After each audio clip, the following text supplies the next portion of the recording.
ભારત ચીન સંઘર્ષ દરમિયાન ભારતીય સેનાને લઈને કરેલા નિવેદન સંબંધિત માનહાનિ કેસમાં લોકસભાના વિપક્ષના નેતા રાહુલ ગાંધીને સુપ્રીમ કોર્ટે મોટી રાહત આપતા કેસની કાર્યવાહી પર સ્થગિતી આપી છે. સોમવારે સુપ્રીમ કોર્ટે ભારત ચીન સંઘર્ષ મામલે સેનાને લઈને કરેલા નિવેદન માટે રાહુલ ગાંધીની તીવ્ર ટીકા કરી હતી. કોંગ્રેસ નેતાએ કહ્યું હતું કે ચીને ભારતીય ભૂમિ કબજે કરી છે. એના સંદર્ભમાં કોર્ટની તીખી ટિપ્પણી સામે આવી. કોર્ટે કહ્યું, તમે કેમ કહો છો કે 2000 ચોરસ કિલોમીટર જમીન ચીને કબજે કરી છે?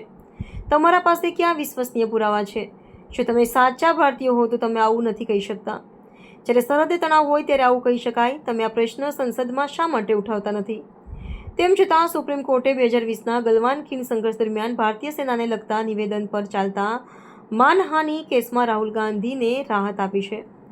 બોર્ડર રોડ ઓર્ગેનાઇઝેશન બીઆરઓના ભૂતપૂર્વ ડિરેક્ટર ઉદયશંકર શ્રીવાસ્તવે રાહુલ ગાંધી સામે માનહાનિની ફરિયાદ કરી છે, જે હાલમાં લખનૌની એક અદાલતમાં ચાલી રહી છે. આ ફરિયાદ 16 ડિસેમ્બર 2022ના રોજ ભારત જોડો યાત્રા દરમિયાન ગાંધી દ્વારા આપવામાં આવેલી ટિપ્પણીને લગતી છે. આ અરજી અનુસાર 9 ડિસેમ્બર 2022ના રોજ અરુણાચલ પ્રદેશમાં ભારત ચીન સૈન્ય અથડામણ સાથે સંબંધિત ગાંધીના નિવેદનો ભારતીય સેનાની પ્રતિષ્ઠાને નુકસાન પહોંચાડે એવા હતા. શ્રીવાસ્તવે વિશેષ રીતે આરોપ લગાવ્યો હતો કે ગાંધી વારંવાર કહે છે કે ચીની સૈનિકો અરુણાચલમાં ભારતીય સૈનિકોને માર મારી રહ્યા છે અને ભારતીય મીડિયા આ મામલે કોઈ પ્રશ્ન ઉઠાવતું નથી.